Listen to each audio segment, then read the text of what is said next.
전 남편 살해범 고유정을 수사한 제주경찰이 초동 수사 부실을 비롯한 여러 가지 문제 제기에 해명을 내놓았는데 해명이 더욱 가관입니다. 자, 지금 문제가 됐던 게 초동 수사 부실과 관련해서 제주경찰이 내부의 그 망을 통해서 올린 해명 글입니다. 모든 사건에 형사 전원을 투입하지 못하는 그런 문제가 있다. 그렇게 얘기를 했고요. CCTV 화면도 유족이 찾아서 건네줄 때까지 제대로 하지도 못했어요. 그리고 현장을 제대로 보존하지 못했다는 지적을 받았는데 폴리스 라인도 치지 않았고요. 그런데 주민들이 불안해할까 봐 폴리스 라인을 치지 않았다. 그렇게 얘기했는데요. 또 문제는 그 안에 현장을 보존해야 되는데 청소까지 할 정도로 그냥 뒀다는 겁니다. 이런저런 지적이 나왔는데요. 가장 논란이 되는 부분은 현장 검증을 하지 않았습니다. 이렇게 흉악한 범죄를 저질렀는데 현장 검증하지 않은 경우가 매우 이례적이라고 합니다.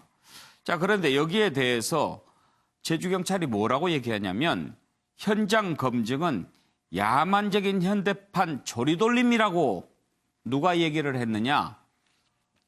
정기남 아니고 박기남 제주경찰서장. 이 경찰서장, 이 훌륭한 분이 이렇게 생각을 했기 때문에 현장 검증을 안 했다는 거예요. 그래서 안 한다. 한번 녹취 듣고 얘기 나눠보겠습니다. 피의자의 주장은 그렇습니다. 우발적 범행이다. 그러나 우리는 달리 보고 있다. 계획적 범죄다. 우리가 확보한 자료를 바탕으로 재판이 진행된다면 계획적 범죄임을 입증하는 데는 무리가 없을 것이다. 저는 그렇게 판단을 하고 있습니다. 검색 기록이 있느냐 또는 뭐 무슨 물품을 구입하는 게 있느냐 범행을 입증하는 자료로 두 가지도 이제 포함이 된다. 이렇게만 제가 둘러서 이제 표현을 하겠습니다. 사실에 부합하지 않는 부분들이 많이 있어서 애로사항이 좀 있습니다. 논리상 안 맞는 부분들이 왕왕 있습니다. 자, 변호사님 먼저 한번 좀 여쭤볼게요. 정혁진 변호사. 네네. 현장 검증이 조리돌림입니까? 일단은 제가 개념부터 말씀을 드릴게요. 검증이라고 하는 건 뭐냐면요. 물건이나 장소나 신체 이런 것들을 감각적으로 인식하는 거예요. 우리나라 재판은 서면으로 많이 되거든요. 그러니까 판사님들 다 이제 기록 보고 판결을 갖다가 하는데 한계가 있으니까 더군다나 형사재판 같은 경우에는 직접 이제 눈으로 보고 하는 것들을 검증이라고 하는데 현장 검증이라고 하는 것은 뭐냐면 현장에 나가는 거죠. 근데 왜 그러냐면은 피의자가 현장에서 직접 그 자기가 한 범행을 재현하는 거예요. 왜냐하면 그렇게 재현한 모습을 봐야 판사님이 가장 합리적으로 판결할 수 있겠다. 예. 그런데 최근에 어떤 그 이야기가 나오고 있냐면 이런 현장 검증을 조금 지양을 해야 되겠다. 왜냐하면은 그 현장 검증을 하는 과정에서 그 피의자가 인권이 좀 침해될 여지가 있으니까 그러니까 가능한 한 이제 현장 검증을 최소화하는 게 하나의 트렌드이긴 해요. 방향성은 그래요. 왜 그러냐면은 이제는 CCTV 같은 것들이 있지 않습니까? 그래서 그런 것들 충분히 보면은 그 다 이전과는 달리 굳이 범행을 갖다 재현하지 않아도 잘 알 수가 있어요. 당시 상황을. 그런데 이제 조리돌림이란 말이 뭐냐면 끌고 돌아다니면서 망신 준다는 이야기거든요. 그런데 그 이야기는 뭐냐면은 그 고유정 같은 범죄자가 마치 억울할 수 있겠다라고 하는 그러한 생각을 그런 표현이 된단 말이죠. 그런데 이것은 지금 우리나라 사람들의 그 분노한 법 감정에는 굉장히 반하는 거죠. 오히려 저 같은 어떻게 이야기했겠냐면 현장 검증을 했는 게 맞았을 것도 같은데 어떻게 보면 저 어떤 생각이 드냐면 현장 검증을 할 수 없었을 거예요. 왜냐하면 범행이 너무너무 잔인해가지고.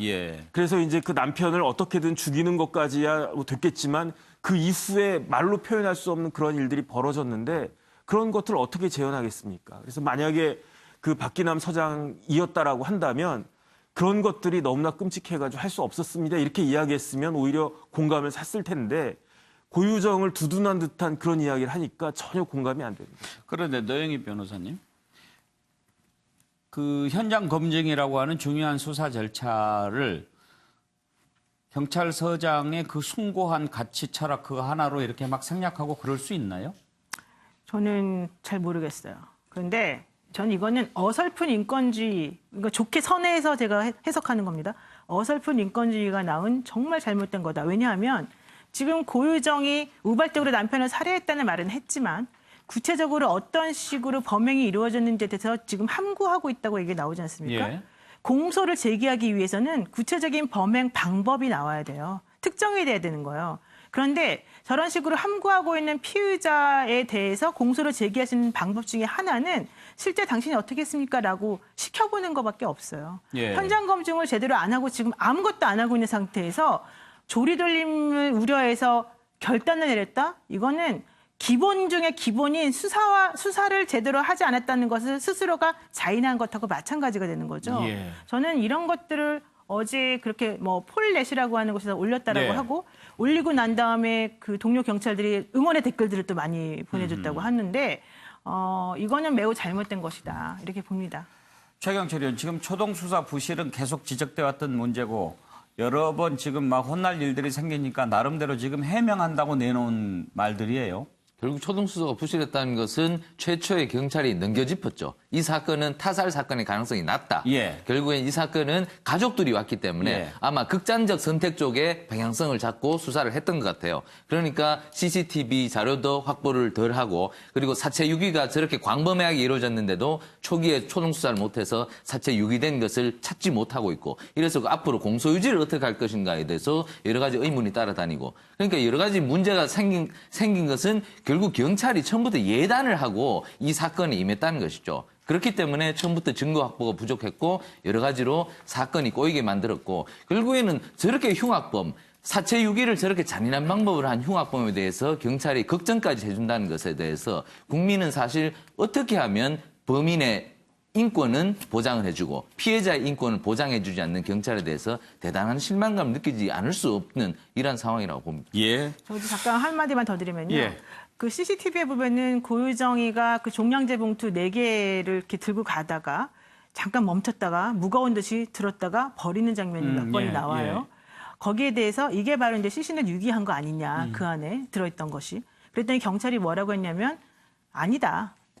그냥 범행 도구를 버린 걸로 추정된다. 이렇게 말했단 말이에요. 그런데 범행 도구라고 하는 걸 우리가 알고 있다시피 고유정이 인정한 범행 도구는 그 흉기, 칼 같은 거밖에 없어요. 그거를 저렇게 4번이나 5번에 예. 걸쳐가지고 무겁게, 들지도 못할 정도로 무겁게 해서 버릴 수 있습니까? 아니지 않습니까? 그렇다면 지금 본인들이 잘못한 것을 감추기 위해서 저런 식으로 계속해서 변명을 하다 보니까 얘기가 자꾸 꼬이는 방향으로 간다는 걸 인정하면 좋겠습니다. 인권 침해 비판하면 공권력 얘기하고 수사 부실 지적하면 인권 얘기하고